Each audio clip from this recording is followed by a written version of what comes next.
नमस्कार.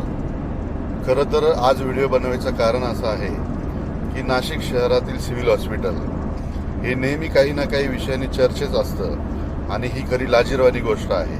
आता नाशिक सिव्हिल हॉस्पिटलमध्ये नवीन प्रकार घडला आहे.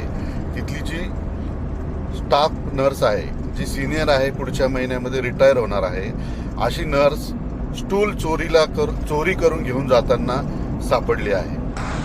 खरं तर ही संतापजनक घटना आहे.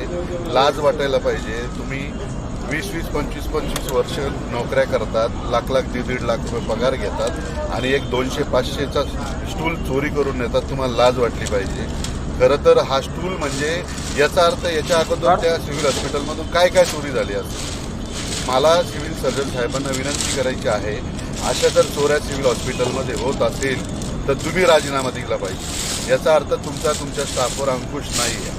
माझी मागणी आहे की ही जी कोणती स्टाफ नर्स आहे, मी उद्या पत्र देणारच आहे, पण तिला सर्वात पहिले सस्पेंड करा. आणि मित्रांनो, हा व्हिडिओ बघा. व्हिडिओ बघितल्यावर तुम्हाला खरं तर प्रश्न पडतो, एक स्टूल जो 200-500 रुपयाचा स्टूल आहे आणि जी नर्स 1.5 लाख रुपये महिन्याला कमवते, ती तो स्टूल चोरी करते. दाखवतो मी तो व्हिडिओ. एक